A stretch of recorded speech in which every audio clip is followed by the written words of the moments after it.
Teri Lynn Kehl, a MUFON board of directors since 2016, as well as the director of memberships, has had an extremely paranormal-filled life that began at a very young age and carried throughout even today.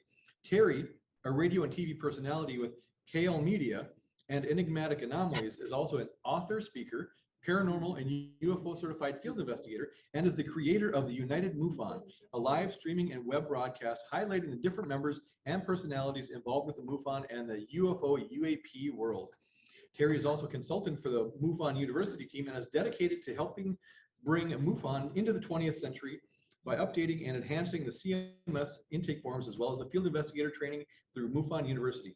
Her ebook, Alien Healing, The True Story of a Benevolent Extraterrestrial, is just one of her many personal experiences and recounts an interaction that took place in 2012 with a Reptilian-hybrid, which used a powerful biological instrument to perform a miraculous healing of her internal organs that removed her agonizing pain from a long-standing 12-year health issue.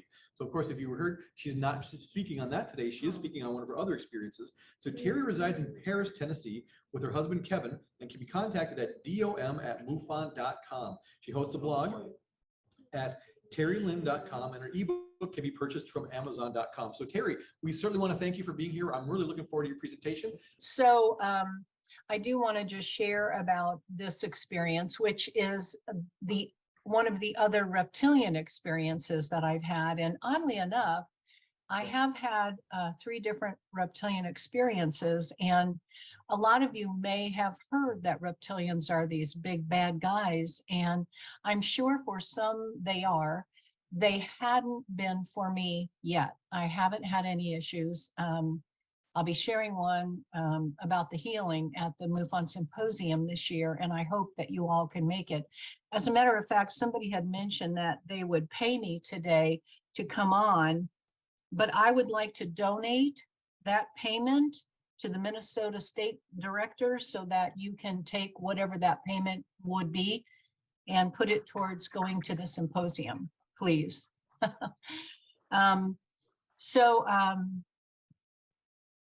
This is a very different experience. I haven't shared it very often, simply because it deals with, and I don't know if I'm going to say this word right, but it's like hypnagogia.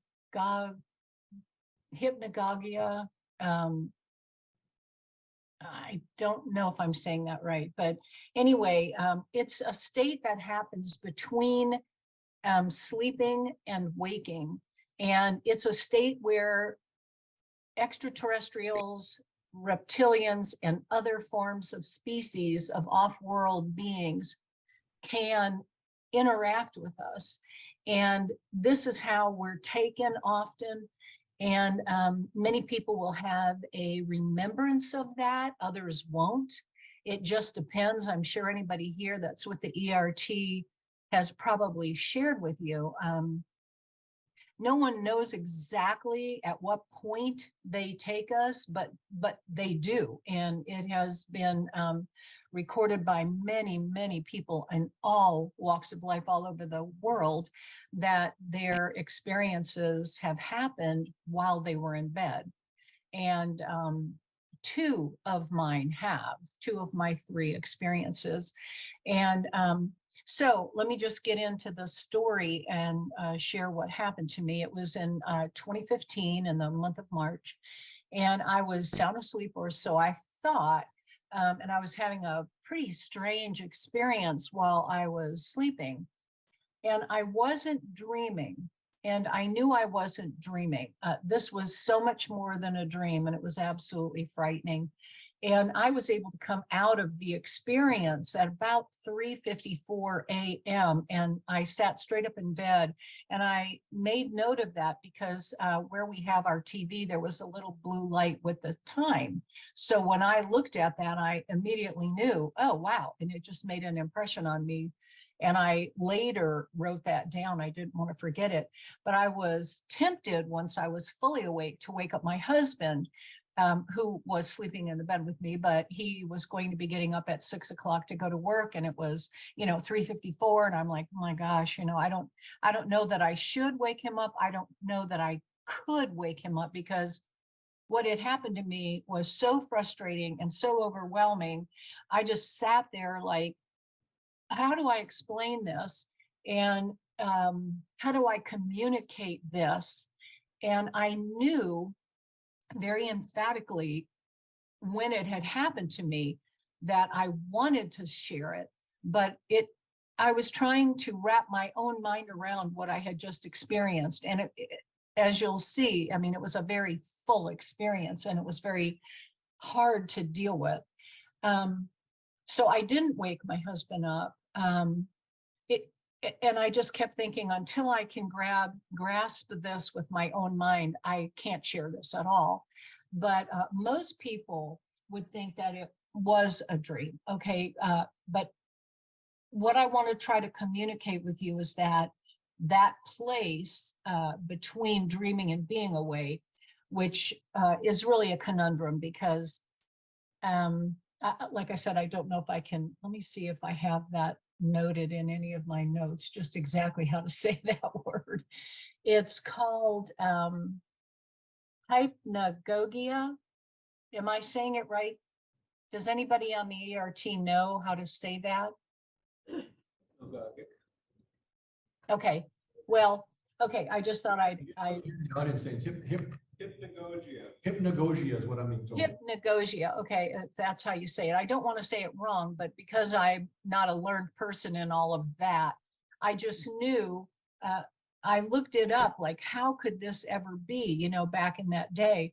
But EEGs have been measured on a lot of different people over the years that have had these types of dreams. And there are certain waves from the slowest to the fastest, and they're called delta waves, theta waves, alpha, beta, and gamma waves. Okay. And that's when you're awake, your brain produces measurable alpha and beta waves. And with beta waves being predominant, once you become drowsy, alpha waves take over. And somehow or other, extraterrestrials are very keen to this. And this is how they manipulate us, or come in to manipulate us, is my understanding, since this has happened before in the night, like I was saying. So the occurs during the transitional period of wakefulness to sleep, when the alpha waves are decreasing, but you haven't yet reached that first stage of sleep. And this is where I really believe that this happened to me, and I was able to come out of it. And so I'll discuss that as we go on here. But what happened was, in that manipulation, there are powers and dimensions that we interact with here in the land of the living, you know, in our world, in our reality, whatever that is for you. You know, our spirit can be taken from the flesh or be manipulated elsewhere. And I don't know that the whole entire body goes, or if just the spirit goes, or if the body does always go. I can't be certain about that, because there's been so many testimonies where people have seen themselves leaving, as well as their bodies leaving.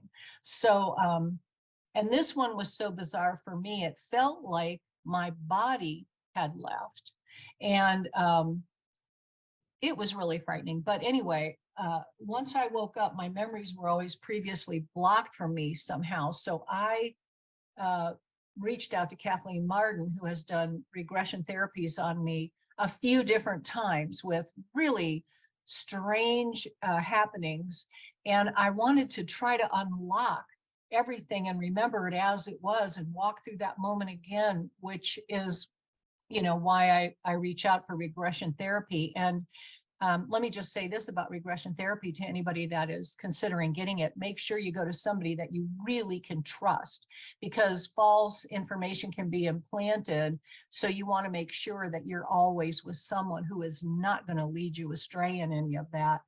But I hadn't been deprogrammed once I woke up, and I didn't want to forget what had taken place while I was under. So whoever they are that take us, or however this particular scenario was started on me. They do try to erase your thoughts when they bring you back. So once you're out, and you're with them, wherever they are taking you to, they don't want you to always remember exactly what happened. And so you may get bits and pieces of memory, which is why regression therapy is so good. But you may not have any memory. That's why people say to me that they're so into, ufology and, abductions and that kind of thing, but they've never had one. Well, I bet you have.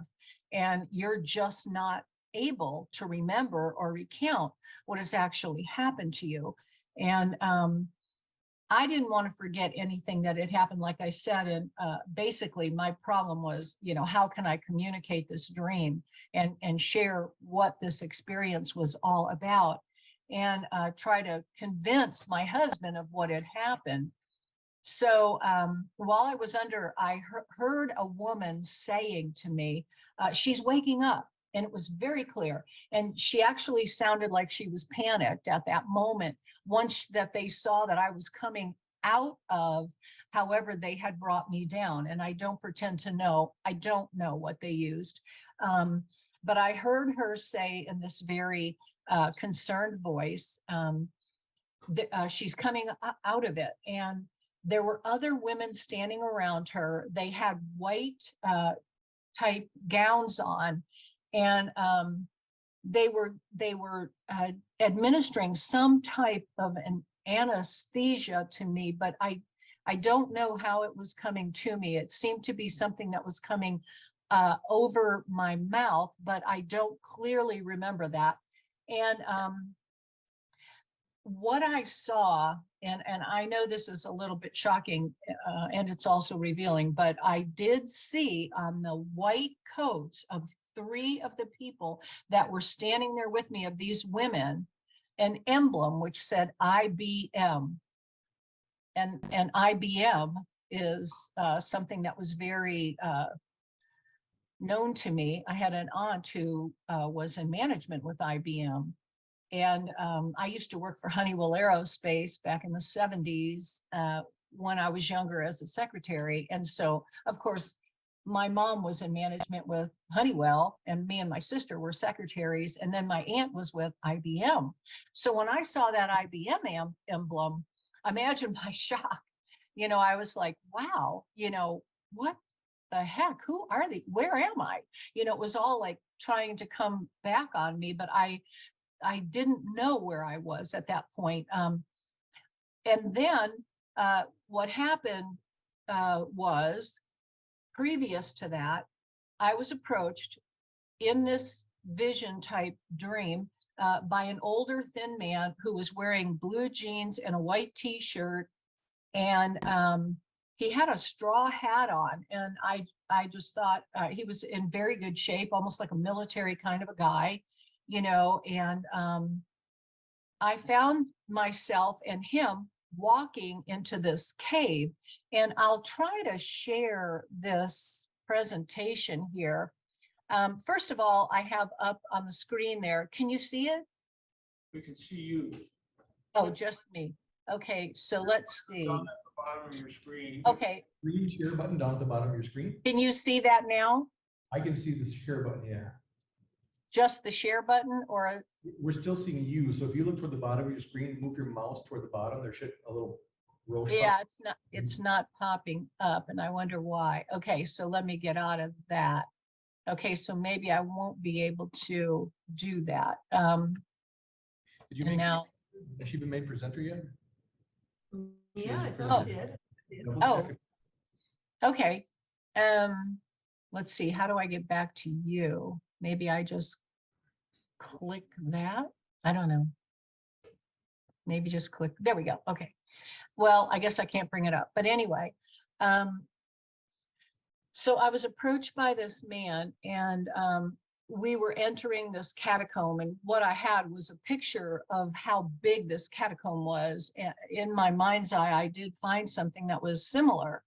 And I felt like I was in the West, like, and at the time I was in Florida, but I didn't feel like I was in Florida. It was very cold. It was March, and again, it was very cold. And I was shaking so bad, my fingers were literally doing this, and my my tongue was thrashing, and my teeth were thrashing it literally, and I had to grit down like this and hold my teeth together because I was biting my tongue. That's how bad my fear was. And I was shaking so bad. I was at a place with fear in this moment that I felt like I was going to throw up.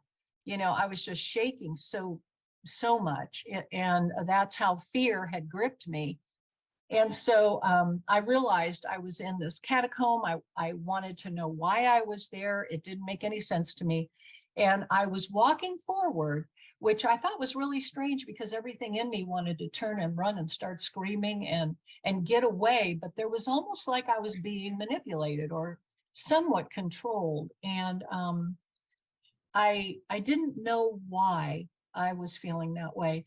I only knew that I kept moving forward, and that was against everything that I wanted to do. I didn't want to keep moving forward, but I did. And I was feeling the cold, and the fear was coming on me, and it was damp and wet and freezing, and just wow. Try sharing. Try sharing. Just try sharing again. Yes. Just share screen button on the bottom. I see the share. Okay, so Yeah, click you on should be able that. to do it You should now. get a box that pops up. Okay. See what you're. That's scary. Let's see. It's share. Okay. We're getting it. Is try to share right now. Okay, There we cool. go. Yep, we got it. Okay. Can you see this? That's there. We're seeing America's Missing People and America's Cave. Okay. Okay. So I wanted to show you the cave system there. And a lot of people are missing. And Mr. Paulides talks about that in Missing 411. And I want just to see America's Missing People and the cave system. Take a look at that. How interesting is that? And I feel that the extraterrestrials can take us to places in those cave systems. And the catacombs was what I was feeling. Now, I don't know if the second one will show up. Oh, there we go. Can you see that? Yep. Okay, see how wide that is and how big that catacomb is? That was the color of where, this is not where I was. This is just something I found very similar. It gave me the heebie-jeebies, and I was like, wow, these places really exist. And at the time I had no clue that these places existed. I just hadn't thought about anything like that. But then when I found this and saw the same color of the earth, I thought this is really freaky. And then let's see, this other one is like how it was lit and how we just walked down, and being cold and damp, it gives you an idea then of, what I was going into and how weird and creepy it was. And on the sides were these big open doors that had very heavy iron bars that were thicker than a normal iron bar cage, very heavy and very big. And it was just very strange. Can I get out of that sharing now or no? At the top of your screen, there's a little. Yep, if you red move your button mouse next closer to the yellow. top. Oh, stop share. Got it. Okay. So I knew I was in a catacomb or in a cave or somewhere like that. And I just thought to myself, you've got to be kidding me. Why, let me just get a drink here. Thanks. Why would I be there? And so living in Florida, like I said, I just wasn't accustomed to that type of cold. And so I looked at the guy that was walking with me with the straw hat, and I thought, who the heck is he? And he never spoke to me. He it was like he was very kind, very nice, but he just kept walking and I just kept walking. And all of a sudden it came to me, I was going to be going down into this catacomb to see a extraterrestrial. And I knew that this was not going to go well for me. I just had this foreboding of, oh my God, you know, what am I going to see? What's going to happen here? And it was real hard for me to continue. And again, I don't understand why I didn't turn and run, why that fright didn't release me from that, but I kept walking with this guy. And when we got down towards this big opening, which was on the right-hand side, I somehow understood that I was not just seeing extraterrestrial, but this would be a reptilian. And I thought, why do I need to see a reptilian? Why would I even need to have this experience? You know, I'm not into this. I don't understand why this is happening. But the ET was kept there, and this man was his handler. And I had never even heard that terminology before, handler. And I thought, wow, you know, okay, you're a handler. And this was all kind of coming to me through mental telepathy. I mean, I wasn't talking to him outright. He wasn't talking to me outright. And I just knew that I was to go into that cage. And I kept thinking, you've got to be kidding me. And I had my teeth, you know, like I said, like that, so I wouldn't bite my tongue. I was that much afraid. And I thought, okay, I'm going to walk into this and I'm going to do what this guy is asking me to do.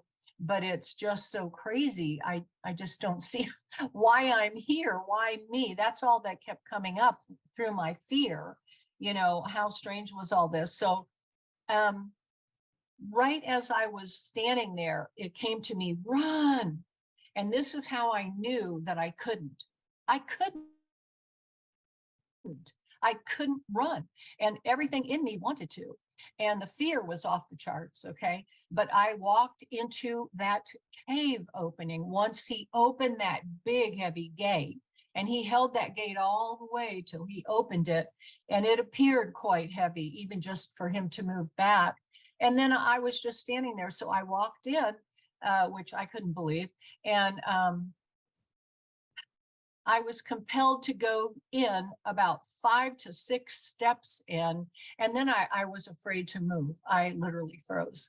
And I could see and hear rustling way back, and it was coming forward me, and it was frightening me so bad.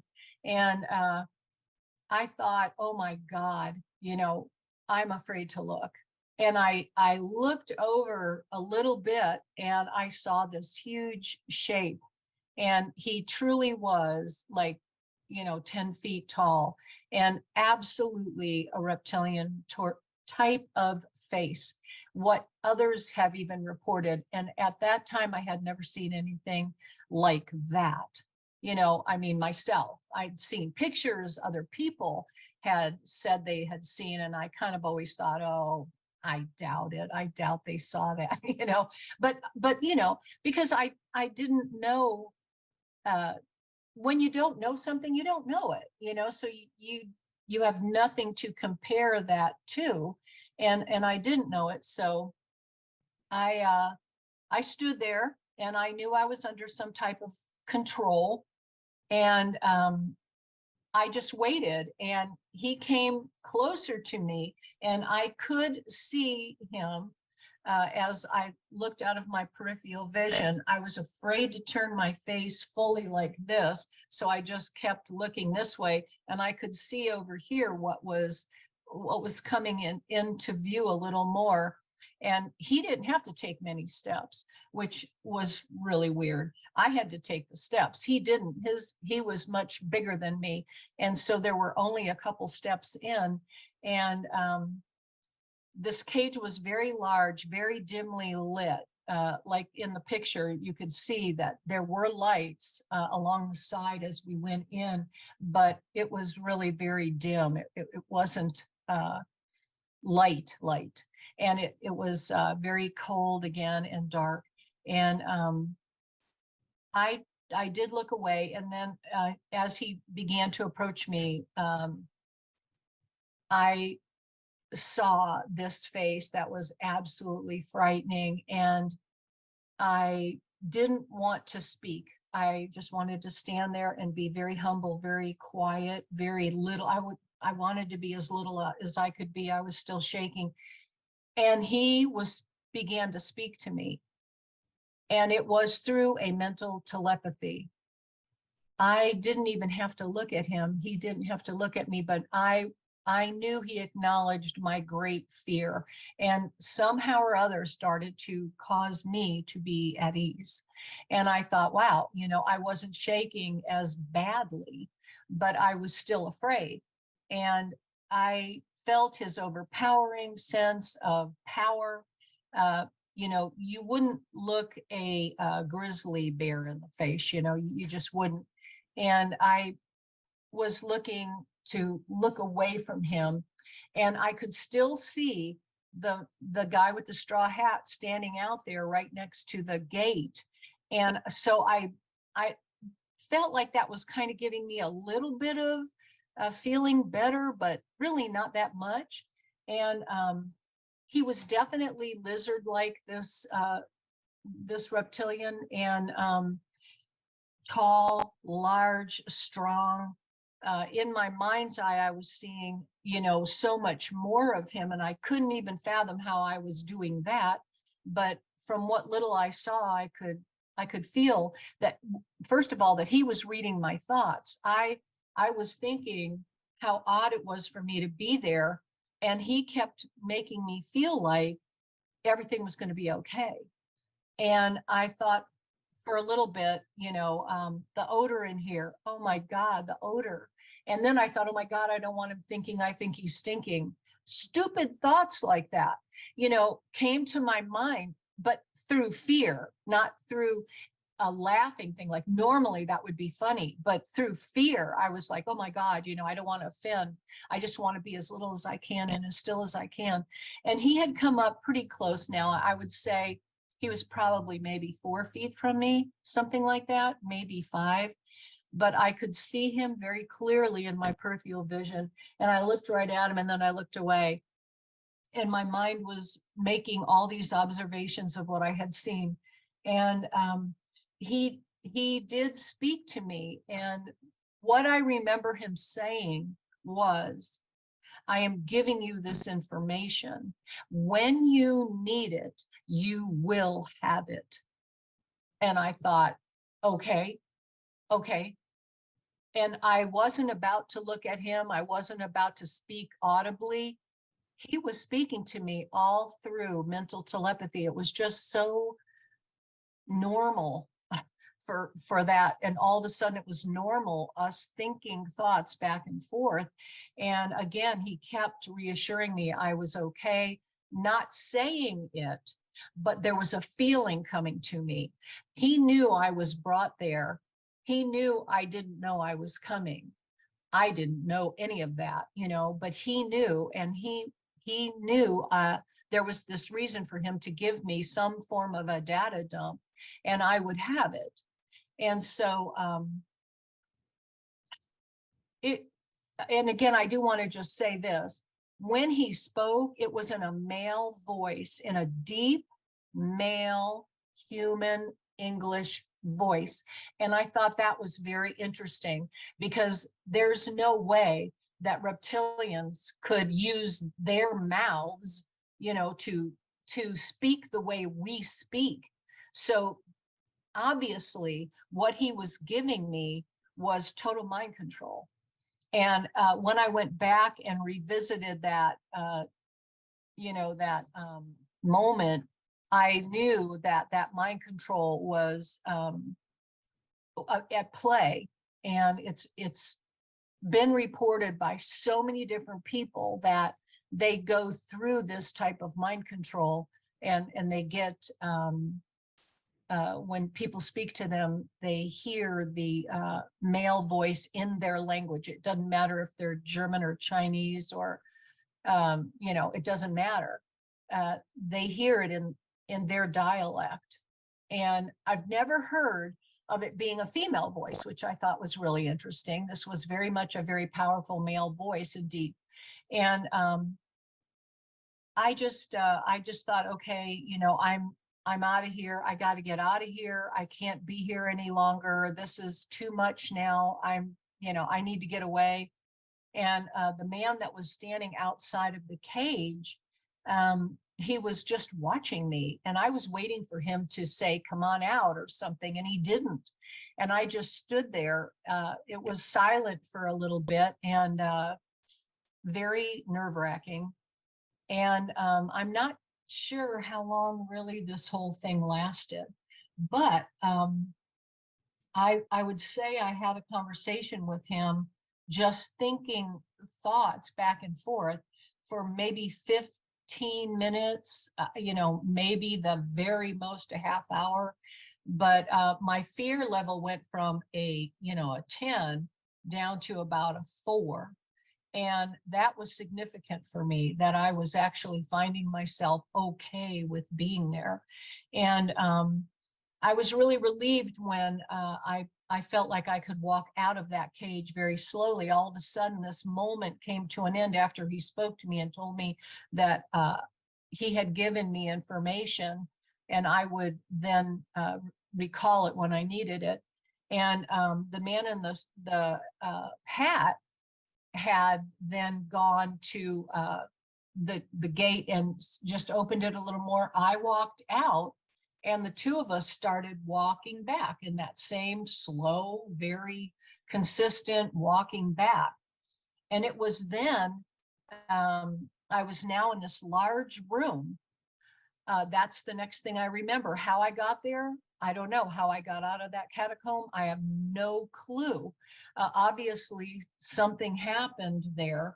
And I was now in this large room. It had a bunch of windows just on one side there that it was like I was on the 3rd floor of somewhere, but it seemed like a military building. You know, there were people in brown suits, and the IBM girls were there, you know, that had been ministering to me. And it was kind of like a hospital room almost, you know, because I was laying out, and it wasn't a hospital room. However, it was like an exam room of some sort. And the military people that were there, in their uniforms, there was both male and females there. And that's when I heard the woman say, she can't wake up. She can't wake up this time. And I thought to myself, where am I? What is going on? And who in the heck is that? And these were the ones with the IBM label on their white coats. And I got up and I was awake, and I started pushing past a few people. And the next thing I knew, I was in my bed. And I thought, come on, you got to be kidding me. And all of these things were happening, though, in my head as I sat up.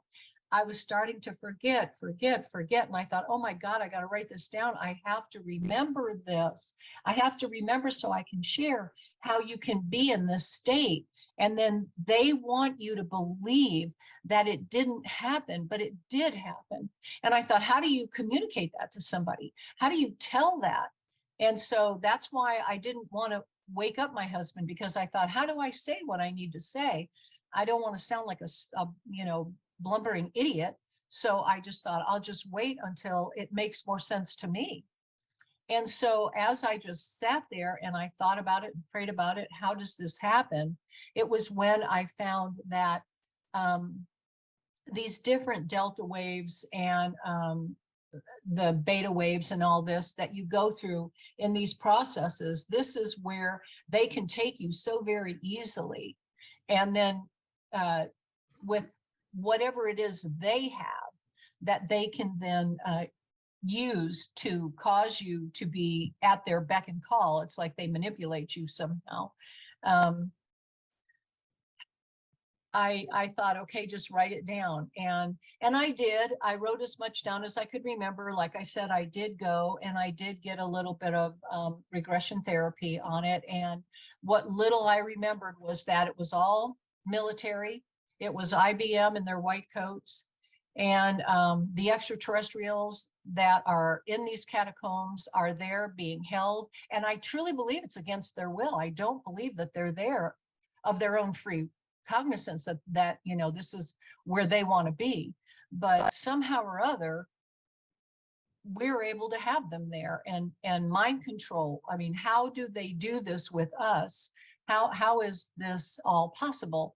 And these are things we're looking at, you know, I'm trying to understand this from a logical position, which is pretty hard when it's all illogical stuff. But I hope sharing this will help somebody else remember their own unique experience, because it's these experiences that kind of give us a window to what is capable of happening here in our lives. And so many different realms and dimensions are open to us. So we have to speak with one another. I love MUFON because you can come here, you can talk about these things that to any other group would be absolute total nonsense, and they would not listen to you. They would, you know, write you off as a nutcase. But I've had these things happen in my life since I was 5 years old. And even here in Tennessee, I've had experiences. And that's why I have teriling.com, and I'm going to go up and load up about 25 more experiences that I've had since my last one. But different things that happen, I'm just blown away by the capabilities of what can happen to those of us who are open-minded and don't attack things. That's a big thing, you know, not shooting something, not attacking something. Travis Walton will tell you, don't throw anything at extraterrestrials. You know, this doesn't go well for you. And you know, there's so many things that are still out there, and we need to question. We need to have good think tanks. I'm looking for a good think tank group, you know, to sit down and really look at experiences and how they happen. This is why I brought up the hypnagogia. Got it, hypnagogia.